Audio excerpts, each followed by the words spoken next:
Right here, perfect. Okay, so they were said to have refuted the long-standing understanding of why civil wars happen, which is that people are upset about things, and they call that the grievance model. They really did set the terms of the debate, became the greed versus grievance debate for well over a decade. And as I said,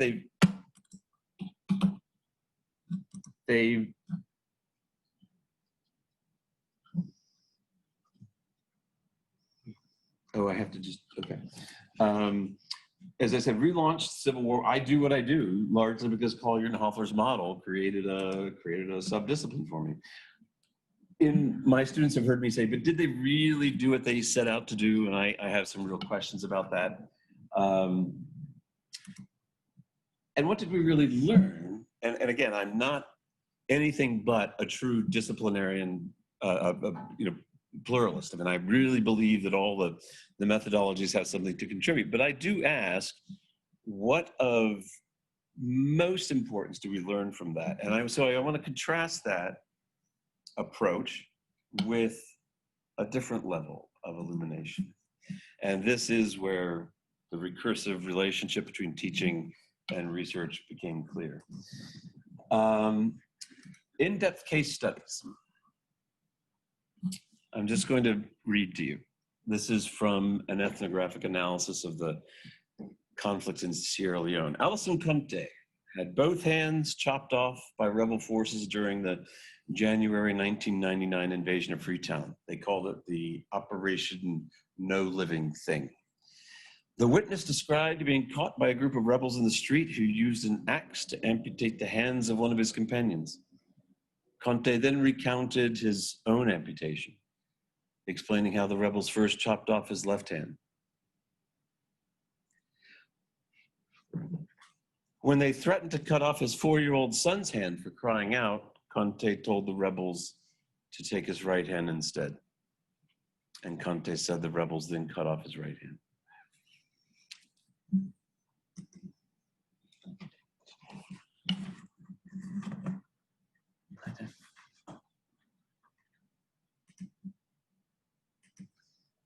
So I think that that level of analysis gets us what we most desire in an understanding of conflict. This is the nature of modern internal war. It is not a statistical artifact of primary export commodity. It's horror, it's grotesque intensity of the experience of mentally deranging sacrifice and the permanently brain-altering trauma experienced, witnessed, and perpetrated by the war's combatants, and most commonly its innocent victims, including the choices like Mr. Conte had to face that rise, in my view, to the level of that captured in Sophie's Choice. These are the critical constitutive elements of the phenomenology of modern organized armed violence. So our understanding of violent conflict today is increasingly improved, expanded, deepened by the field research of scholars from now disciplines that you couldn't have imagined finding them in conflict zones just years ago. We generically refer to these contexts as difficult. These are just 3 examples. Lansana Gaberi actually at the time was a journalist, but then went on to become a historian. Stephen Ellis, the late, just recently passed away, a historian. Historians noted for dusty but not quite dangerous work in archives, spent a great deal of time on the ground in a very dangerous context in Liberia. And Mike McGovern, an anthropologist, has written absolutely, in my view, the very best book on the war in Cote d'Ivoire. What do the reviews say? I'll just kind of throw these, just to give you a sense of how well received these kinds of analyses are. McGovern has produced a masterpiece in which major anthropological topics of today's Africa, ethnicity, autochthony, extroversion, yada, yada, yada, are woven together both ethnographically and theoretically to produce a very subtle analysis of a very complex conflict. Regarding Mr. Ellis, the late Professor Ellis's, a very honest and brave book. Careful field inquiry was pursued in risky environments. So these are really well-received analyses that truly do deepen our understanding of complex conflict. my students have heard me say many times that economists tend not to leave their offices, which is unfortunate because their models that they construct in their offices have real live impacts on people on the ground that they never see. But I can't say that anymore. Chris Blattman and the husband and wife team, Blattman and Nunn, have spent years in the field. They spent 10 months in the Lord's Resistance Army territory studying the impact of that war in Uganda on women and youth, girls in particular. So we are really gaining in our understanding. This is, as we were just saying, multidisciplinarity. My course on civil conflict today offers students a far superior, far better, far deeper, far more complex understanding than just a decade ago. They get non-governmental organization reports, they get historians, they get anthropologists, political scientists, political historians, political economists. I really hate this. Behavioral and development economics, political psychologists are doing, in my view, I think some of the very, very best work. Even ethicists and philosophers are going to the field in dangerous contexts. And then, of course, people like me that have been doing that. So I want to ask what's happening on the ground as a result of this, growth industry almost of field research in what we call difficult contexts by disciplines that lack the training in conflict analysis and conflict management. It's the very different disciplines that make them able to make these great new illuminating contributions. But my concern has been if they don't have some fundamental training in conflict analysis and conflict mapping, how does that impact the protection of human subjects in these difficult contexts? So the research question here is how can researchers in these difficult contexts who are now shouldered with an obligation to do no harm to their subjects carry that out, shoulder that burden when the research takes place in contexts that are intrinsically injurious to the subjects that they will study? The central question is, can the dominant paradigm for ethical guidance of humane research, the Belmont Report, really handle the problems, the unique challenges and problems associated with research in conflict contexts? So I'm gonna, because I have limited time, I'm gonna just I always have more slides than I can do, but I'm just gonna kind of show you what the basics of that paradigm are and then get to the story. The Belmont Report was issued following this disastrous scandal when we learned of the Tuskegee experiment, where the US government funded research let African Americans with syphilis die as a part of the experimental design. And that led to this issuance of the Belmont Report, which established guidelines for protection of human subjects. But you will notice here, I've highlighted biomedical and behavioral research. So there's a very clinical sort of orientation to these guidelines that are meant to handle all kinds of research. But the bottom line is that the Belmont Report establishes an obligation of researchers to do no harm. There are three guiding principles, and I'm just going to kind of put these up here. Respect for persons, and it's kind of handled with this idea of informed consent. And the basic idea is we have to respect individuals' autonomy, that they have the capacity to make their own adult decisions about whether or not to participate in research. And failing to recognize that is to engage in paternalism. And unless they have some clearly diminished capacity, that's inappropriate. What I'm pointing out here is this: the Belmont Report really focuses on intrinsic indicators of diminished capacity. Are they in an institution? Are they infirm? Are they elderly? Are they minors? And that's not all that helpful in a conflict context. Beneficence, we're just supposed to do no harm, right? And then justice is about making sure we don't choose subjects for nefarious purposes, okay? This is the stuff I'm gonna go past. You can sort of, the idea is the Belmont Report is there to protect the subjects of behavioral, biomedical, and even social science research. But my point, I argue, is that it's not well attuned to the kind of research we do in these difficult contexts, right? For example, I'll just say this kind of respect for persons. This is a quote from the report. Not every human is capable of self-determination. The capacity for self-determination matures as during an individual's life. Notice the intrinsic nature of these markers: age, institutionalization. Unless there's some clear marker of diminished capacity, we need to allow them to make their own decisions about whether to participate in research. That's the respect for persons. Right? Beneficence, again, making the best efforts to make sure harm does not come to them. And so do no harm and maximize the benefits. Justice, making sure that we're just not choosing subjects because they're convenient, and making sure that we don't choose vulnerable populations. All of this came out of the reaction to the Nazi medical experiments in the Tuskegee study. The application, I'm just going to focus on one of these, really turns on the concept of informed consent.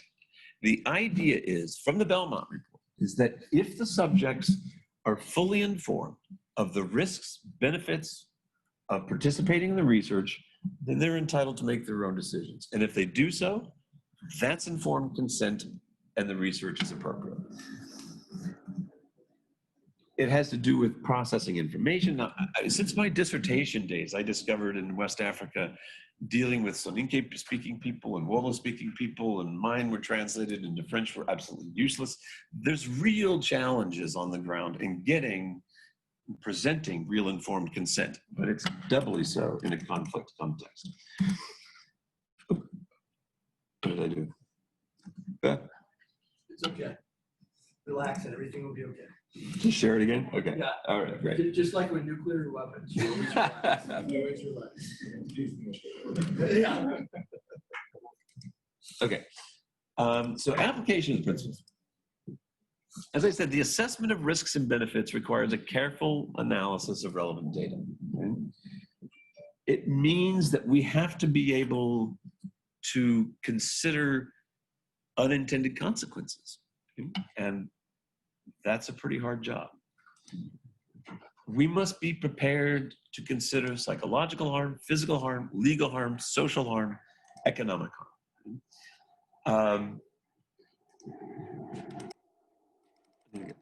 So in this emerging literature that's been about 10, 12 years in the making, there is an emphasis on appreciating the unique challenges of work in difficult contexts. But unfortunately, most of the research kind of focuses on proper research design execution and getting the right sampling techniques. And they really don't get, in my sense, at the heart of the matter. So what I want to do is get to why I think this matters. What is missing from this emerging and important literature is an appreciation for the utility of training in basic conflict analysis, as well as human subjects training, uniquely attuned to research in difficult contexts. For those of you students that might not know this yet, if you do for your thesis or something, anything with interviewing students, you're gonna have to get IRB human subjects training. I just had my required. I studied it it took me about 10, 12 hours to get through, but it's about 4 hours worth of modules, I think. In that 4 hours, I would say there were maybe 5 to 10 minutes of conflict relevant discussion and not direct. I made those connections to it because I was looking for them. Okay? So the problem is, as I say, how do we do our research in these contexts and shoulder the burdens to not do harm nor allow harm to come, right?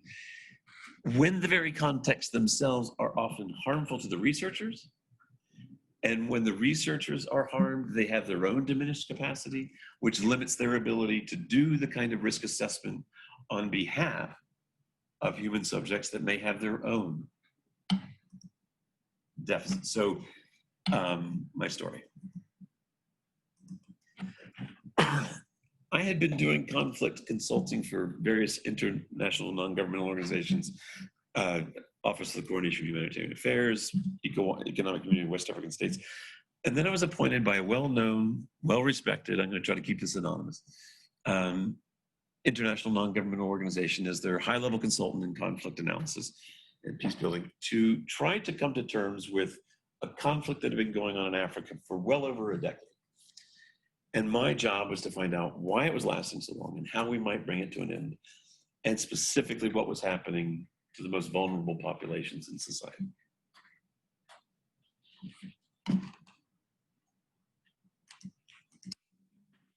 There are in conflict situations unique ambiguities and uncertainties. As Severino has noted, the very designation of post-conflict environment is really significant, but almost always wrong, always premature. Right? Today, 65% of all civil wars that end relapse back into civil war within just 5 years. So what we have traditionally is this kind of curve of the conflict, when really what we should have is that. Right? So when one is sent to the field, one can never know where on that continuing cyclical pattern one is. Is it at the end of the conflict or simply at the pre-stage of the next one? And that's where I found myself. So when I got to, sorry, I'm gonna go back. I finally had to go to this particularly dangerous part of this country. And so dangerous that you couldn't drive there. I had to fly in. And my question was, is this really a post-conflict environment? If it's so dangerous, the UN won't let me drive into the zone. The morning I arrived,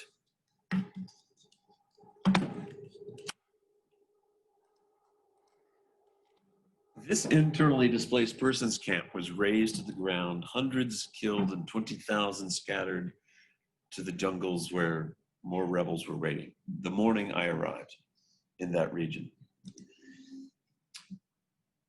But I went I set out to kind of assess the level of tension here. Was this moving in the direction of post-conflict?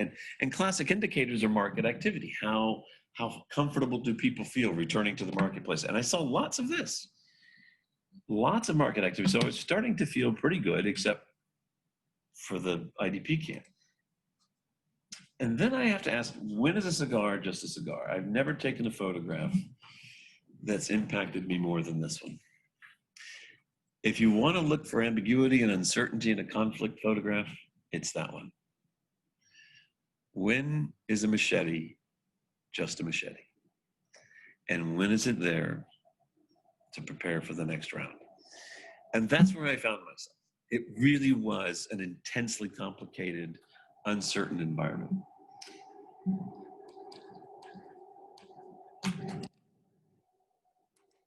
So I was asked, as I told you, to assess the impact of over a decade of war on the most vulnerable populations in this society.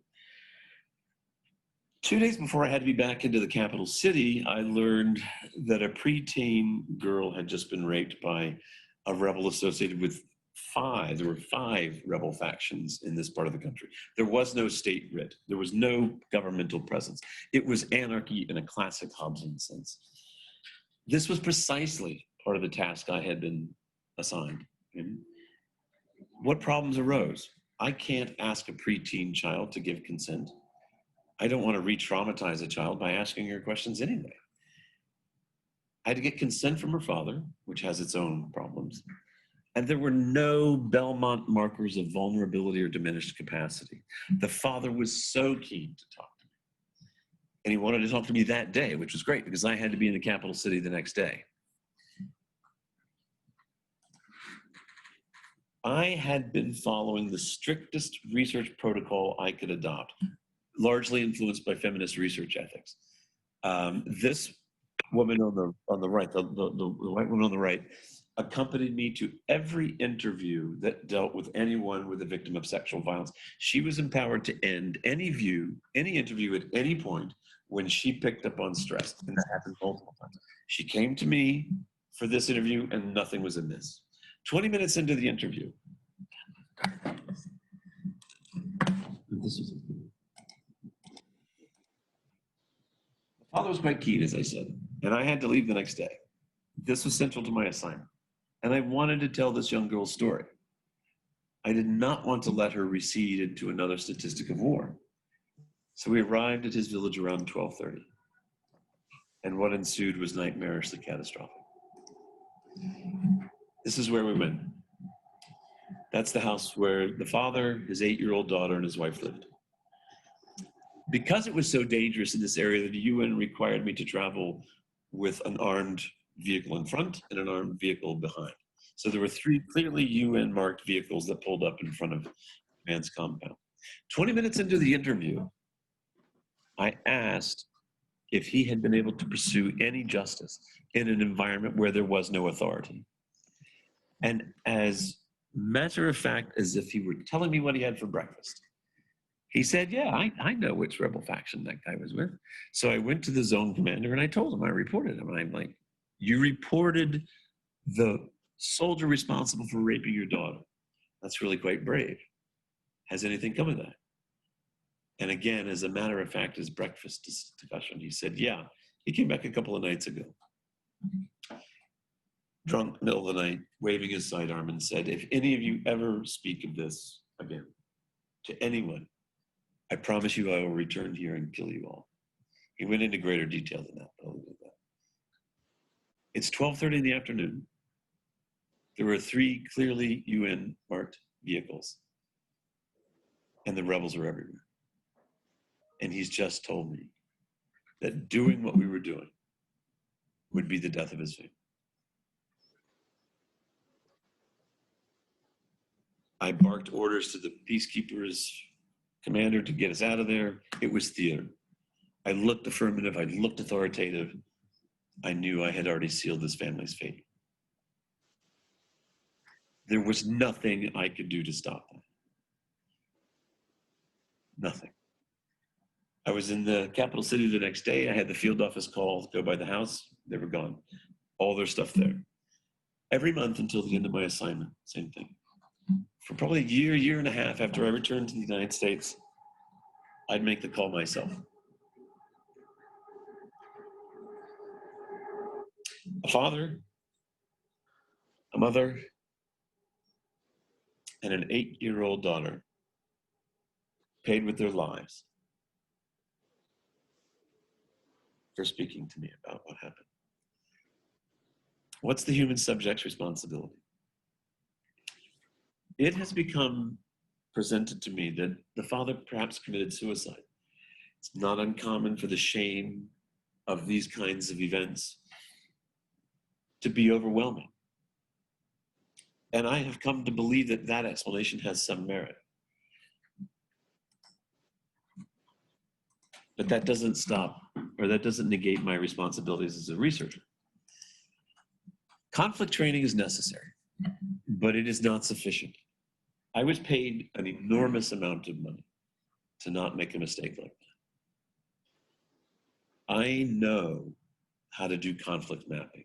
If I had stopped for 5 minutes and map the conflict and do what I know, I would have had that meeting held somewhere else. I would have known the map told me that the rebels were embedded everywhere.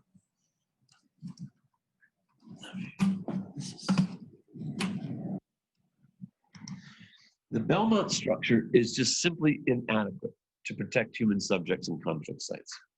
Even if the father committed suicide and took his family with him, I had a responsibility to allow no harm. The Belmont report does not allow the kind of paternalism that I really needed to exercise. I needed to say, no, you can't have this conversation where you want to have it. And if you won't go somewhere else, then we won't talk. That was my job. It's the kind of paternalism the Belmont report rejects, but it's why it doesn't understand conflict. The stakes are simply far, far greater than in a clinical setting.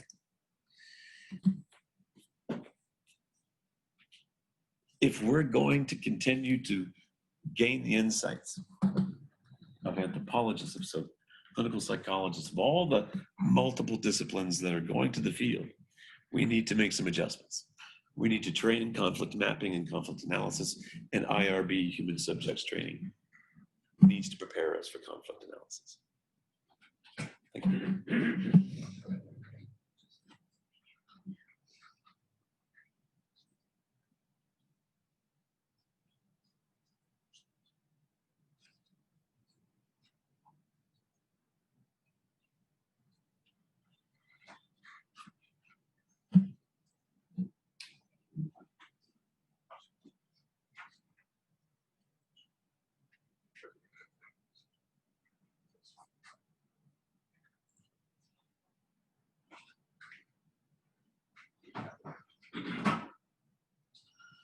All right, thank you very much, Dr. O'Bannon, for your presentation.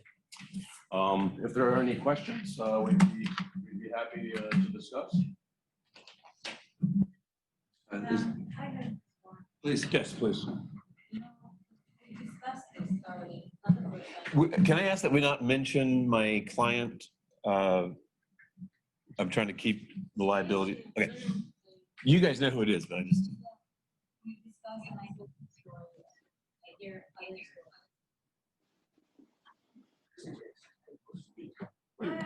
Yeah, you've done this before, you know. Okay, so we have a question from one of our students. That's right, because I'm still sweating.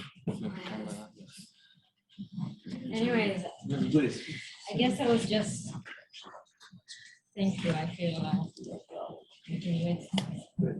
sorry. Featured speaker. Well, what an honor. I guess for the safety of the subjects that we will study and hopefully help and make an impact on, and for the safety of our mental abilities, and for the benefit of the progression of this discipline as a multidisciplinary, what do you think is the most essential program that we have? Because from what I understand, psychology has to be one part of it, but this is analytical skills that sometimes only after you go into the field and you try and you get it wrong, do you learn the lesson. And the stakes are catastrophic. I'm really glad it's in the paper. It's just not in this presentation. One of the most important dynamics, and I think it's perhaps what happened to me, or at least part of the explanation, is it's been well known for years that humanitarian relief workers that live in the trenches of misery and suffering suffer from enormous cumulative stress and PTSD, unrecognized trauma. And when they do so, and Amanita could comment on this, I'm certain better than I could, when they fail to understand that they've been traumatized by their work, they fail to understand their own diminished capacity, and specifically diminished capacity to do the kind of risk assessment I needed to do on behalf of my human subject. If he, and here's the other point, that if you've got no training in the nature of conflict, one thing you're probably not going to appreciate is a very classic tendency for those who live, this conflict went on for more than 11, almost 12 years. Right? People living in context of horror and trauma on a daily basis for 12 years. And in that context, normalization of incredible violence and trauma just happens. And when they do, in my view, I realize now, that's an example of diminished capacity. They lose the ability to do proper risk assessment. If he didn't commit suicide, then he just didn't do proper risk assessment that I needed to do for him. But because I may have been suffering from my own diminished capacity of trauma, I wasn't in a position to do it. But can I ask, we were talking a lot, many times about integrating local scholars. Yes. Local, do you think, because each one of us comes from different places, we grew up in different things, it's stuff that we might not, even with the training, we might not be able to vouch that we will be able to comprehend. That's right. Do you think? Oh, absolutely. And my research protocol, the feminist research protocol, calls for that. So focus groups, children, youth, it was always a part of my protocol. Just not this one. So local collaboration. Critical. Because I was being asked to help design a peace building program. And one can't really hope to do that without input from the people who've been living that conflict. So I would have focus groups, and they were marvelous. I mean, focus groups with young people and old people together. And there's this one where this young, like, teen girl stood up and said, I hear that we used to, in the old days, you know, everything's the old days, have these ways of dealing with conflict with our neighbors. It was something, and she couldn't know the name of it, but we've lost it. And then this beaming elder stood up and said, Alliance Interdique.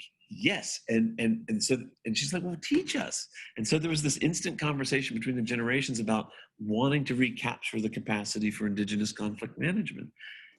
Not possible without the inclusion of them in that. And it is catastrophic as this was. I take a measure of pride that if there was ever a conflict that was set to relapse, it was this one. And it hasn't. And the UN did seem to adopt almost all of my proposals. One, and it's another example of making a mistake that I didn't know I was making. When she cut off that one of the interviews that she cut off, it took me a long time to figure out why, because I promised I wouldn't ask questions about why she cut off the interview. I later figured out everyone in that picture had been a victim of sexual violence, and there were babies there. And one of my proposals was that the UN should make Plan B available for victims of wartime sexual violence. Muslim North, Catholic South, unpopular with everybody. The question itself was just too sensitive. But it's got to be those people that tell us what they need. They're the ones that fight the conflict. They're the ones that'll get us out of it. How do we bring them into a platform? How do we actually make sure that we are equal as a team and that we don't have, the sin of being paternalist about this leadership stuff. There are always good NGOs on the ground in that country, and this group works around the world. Search for Common Ground works with indigenous communities, and one of my suggestions was they had a piece in they had like a South African tribunal. It was terribly organized, top heavy, didn't connect to the village. And my suggestion was work with this Search for Common Ground so that this the Truth and Reconciliation Commission can actually hear from the people that have suffered. So there are many ways to get people involved. Civil society is usually much more active than we give it credit for. Great question. Thank you.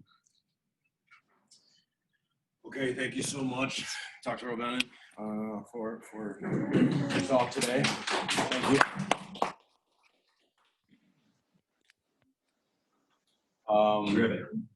So we're going to have our next presenter coming up shortly, Dr. Manouk Somakian. We'll maybe take about 5 minutes to let him get set up. Again, I just want to reiterate what Dr. Click mentioned before. Thank you so much to the organizers of this event, Dr. Mirko Tasic, Vladimir, and Dr. Kenneth Houston, and for all our faculty who have submitted proposals and are going to present today and tomorrow. I'd also like to point out our rector, Dr. Ryan Guffey in the back there. Thank you for your attendance today, sir. And so having said that, again, and I've forgotten to introduce myself, but my name is Stephen Barry, and I've been with Webster University, Thailand for about 9 years now, 9.5 years. It's been a very pleasurable experience. I'm Thai American myself, and but born in Nairobi, Kenya. And I see Mirko trying to whisper something. Oh, yes, and I'm currently serving as the academic director of academic affairs here at Webster. So again, it's a pleasure for us and a privilege for us to be able to co-sponsor this event and this conference. And thank you very much for this opportunity and for all of our guests for your participation today. So having said that, I will hand it over to Dr. Manouk and allow him to get set up. So let's take about 5 minutes to just go ahead. And excellent, thank you.